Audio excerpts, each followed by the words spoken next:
There's a really beautiful surah in the Quran that I came here to not only study but share some lessons from with a group of our students, Surah Al-Tur. Surah Al-Tur is surah number 52 in the Quran. And I'd like you to go after the khutbah this weekend, just read Surah Al-Tur on your own. In the beginning of Surah Al-Tur, Allah takes a number of oaths. He swears by a number of things. The first thing He swears by is the mountain. And the last thing He swears by is the sea. So وَالطُّورِ وَكِتَابٍ مَسْطُورٍ فِي رَقٍّ مَنْشُورٍ وَالْبَيْتِ الْمَعْمُورِ وَالْبَحْرِ الْمَسْجُورِ. Actually, وَالسَّقْفِ الْمَرْفُوعِ وَالْبَحْرِ الْمَسْجُورِ. So the first thing was the mountain and the last thing was the sea. And it's very subtle and delicate that at the end of this surah, Allah talked to His Prophet sallallahu alaihi wasallam. Allah talked to Muhammad Rasulullah sallallahu alaihi wasallam. And He said to him, وَاصْبِرْ لِحُكْمِ رَبِّكَ فَإِنَّكَ بِأَعْيُنِنَا. Keep moving forward with patience, stay strong on your mission, because you are commanded by your Rabb, because of the hukm of your Rabb, keep working forward, because you are definitely under our eyes. The same phrase that I told you was used in the story of Musa alayhi salam, the same phrase that was used in the story of Nuh alayhi salam, is a similar phrase that now Allah is using for Muhammadur Rasulullah sallallahu alayhi wasallam, and He's using it in Surah Al-Tur, in the beginning of which He made a hint towards the mountain and He made a hint towards the sea. But what does it mean for our Prophet alayhi salatu wasalam? It's kind of a combination of both of those stories and then even more. In the sense that Rasulullah sallallahu alaihi wasallam is going to go through many experiences while he is in Makkah. And every one of those experiences is part of what Allah wants him to go through, not just for him, but actually the lessons for all of the ummah until Judgment Day are being designed by the experiences that our Prophet is going through, sallallahu alaihi wasallam. If we contemplate that for a little bit, that's a very powerful lesson. What is that lesson? Every surah of the Quran that we recite so beautifully, our Qur'an, memorize them and we enjoy them, reciting them in the prayer. When those surahs were given to the Prophet sallallahu alaihi wasallam, when he would recite them, people would call him crazy. People would insult him. And he had to go through those experiences so that 1,500 years later, you and I can recite those same surahs. You understand? So Allah put him through that because actually he had to go through that so one day we can value what we're reciting. So one of the things that every Muslim, myself and yourself, should be aware of is the words of Allah that we get to recite. They're not cheap. It was a big sacrifice that had to be made, and the Rasul ﷺ was being crafted and his mission was being designed by Allah with a lot of pain, so that one day we can have the convenience of having access to the word of Allah. Because it did not come to us in an easy way. It came through us through the sacrifices of our Messenger sallallahu alaihi wasallam and those that believed in him. The other thing is that in both of those stories, especially in the story of Nuh alayhi salam, Allah Azza wa Jal told Nuh alayhi salam to build this ship. But why was He telling him to build the ship? Because the adhab of Allah is very close. The adhab of Allah is very close. So two things are getting closer. Two things are increasing. One, the time they have left and the state of emergency is increasing. Two, the way they make fun of him is also increasing. And as the Prophet ﷺ was making his da'wah and he was sharing the Quran with the people of Makkah, their aggressiveness towards him was also increasing. And the more their aggressiveness was increasing, the time for hijrah was also coming closer and closer. The time to leave Makkah was coming closer and closer. When he has to leave Makkah, the moment he will leave Makkah, the new chapter will begin, and that new chapter is not just the life in Medina, it's the chapter of adhab, punishment for the people of Makkah. And the first episode of that punishment was Badr. The second episode was Uhud, and so on and so forth. Right? The punishment, the phase of da'wah is over. Now Allah's punishments will begin for them. Nuh alayhi salam has to build the ark, and soon after that the punishment of Allah will come. So Rasul sallallahu alaihi wasallam is being told, you stay on your mission We're watching. We're watching. فَإِنَّكَ بِأَعْيُنِنَا. But there's a subtle difference. There's a really interesting small difference. And there's a beautiful connection also between the building of the ark and what the Prophet ﷺ was given when Allah says, فَإِنَّكَ بِأَعْيُنِنَا. Nuh alayhi salam was told to build the ark, وَاصْنَعِ الْفُلْكَ بِأَعْيُنِنَا. It also suggested that we will watch over every single nail, every single piece of wood. We will control every part of this design. And Rasulullah sallallahu alayhi wasallam is being told, وَاصْبِرْ لِحُكْمِ رَبِّكَ فَإِنَّكَ بِأَعْيُنِنَا. Stay committed to your mission, no matter what people are saying to you, no matter how much they call you crazy, whatever insults they give you. Keep moving forward, don't back down, because every step you take is being designed by us. Every single step you take is being designed by us. So don't think these people have control. Don't think these people can cause any failure. They cannot cause anything. You just keep doing what you're doing. Your mission is this. And it doesn't matter what anybody else says. So it's almost like when Rasul ﷺ is thinking about the work that he's doing, he can't help but make the connection between what Nuh alayhi salam was doing as he was building the ark. But the problem with that was, the more you build the ark, the closer you get towards the punishment. The closer the people of Nuh are getting towards punishment. And the more Rasulullah sallallahu alaihi wasallam is giving da'wah, the closer his people are getting towards the punishment. Things are about to change. Things are about to change. And so beautifully, what Allah does in this surah, He tells the Prophet ﷺ to make tasbih. He tells him, it seems like it's unrelated. وَاصْبِرْ لِحُكْمِ رَبِّكَ فَإِنَّكَ بِأَعْيُنِنَا وَسَبِّحْ بِحَمْدِ رَبِّكَ حِينَ تَقُومُ وَمِنَ اللَّيْلِ فَسَبِّحْهُ وَإِدْبَارَ النُّجُومِ. As you get to the end of the surah, the Prophet ﷺ is being told, keep doing tasbih of Allah until idbarun nujum.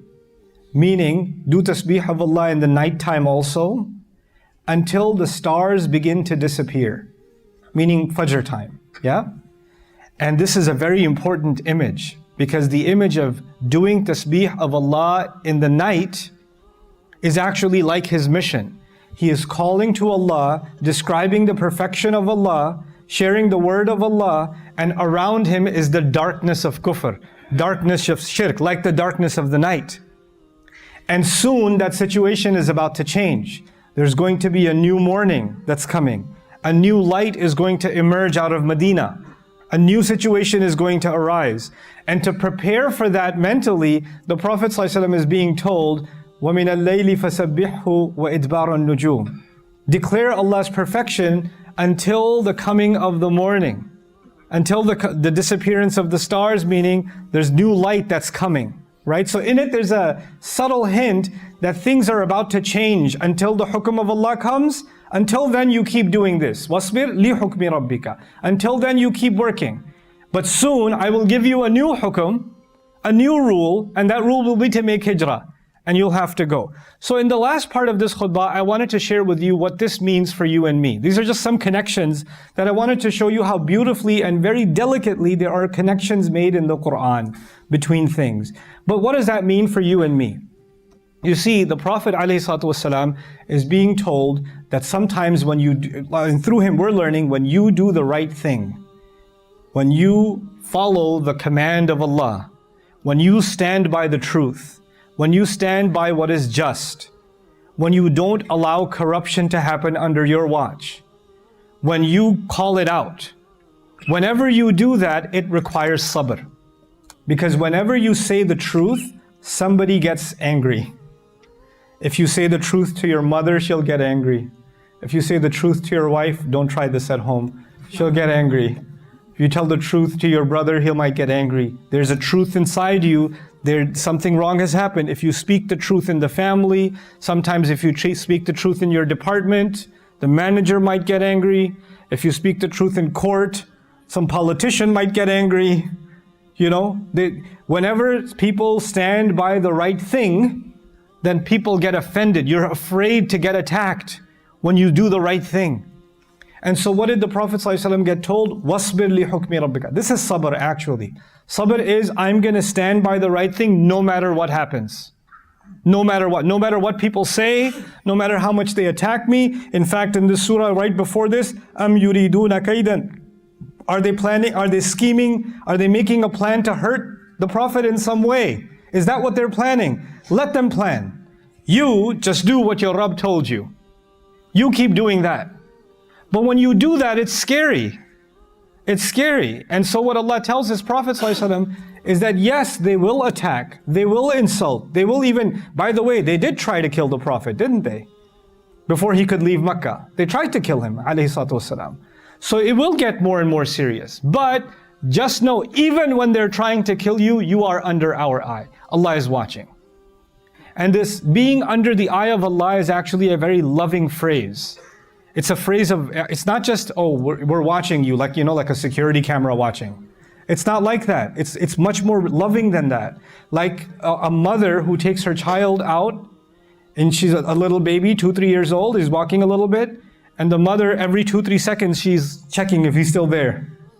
Or if he lets go of her hand for a quick second, she immediately gets it again. Because she needs to keep an eye on the baby every second. This is bi'ayuniha. It's under her eyes. Or bi'aynayha, under her eyes. And so when the Prophet ﷺ is being told Allah is watching, Allah is telling him, you're never alone. When you think there are so many of them and there's so few of the followers, they have so much power, I have nothing. No, you have Allah with you. So you وَاصْبِرْ لِحُكْمِ رَبِّكَ فَإِنَّكَ بِأَعْيُنِنَا. What that means for you and me again is, we've got to be strong. And we've got to keep doing the right thing until it becomes impossible to do the right thing. Until the very moment it becomes impossible. And when it becomes impossible, Allah will open a new door. Because Allah, that's His promise in other places in the Quran too. وَمَن يَتَّقِ اللَّهِ يَجْعَلْ لَهُ مَخْرَجًا. Whoever has taqwa of Allah, Allah will make a new way out for them. A new exit, a new possibility. This is similar to the dua the Prophet ﷺ was told to make. رَبِّ أَدْخِلْنِي مُدْخَلَ صِدْقٍ وَأَخْرِجْنِي مُخْرَجَ صِدْقٍ. You know, when you bring me into a situation, bring me with truth. And if you get me out of a situation, get me out because of truth. You know, and it's a loaded phrase, but the fundamental idea is the same. The idea is you and I cannot just say we stand up for justice without going through pain. You have to go through pain. Allah loved His Prophet ﷺ so much, and He allowed him to go through a lot of pain. And that's an important lesson. Sabr means you have to go through pain. And when we are ready to go through that pain, then like Nuh alayhi salam, like Musa alayhi salam, and finally like even Rasulullah sallallahu alayhi wasallam, we are going to be under the eye of Allah. Allah is going to be watching. And He's going to, and how will you find this? When will Allah give a new way for you? How will Allah make a new, opening for you? Well, the secret is given in the surah, isn't it? سَبِّحْ بِحَمْدِ رَبِّكَ حِينَ تَقُومُ وَمِنَ اللَّيْلِ فَسَبِّحْهُ وَإِدْبَارَ النُّجُومِ. Do tasbih of Allah every time you get up.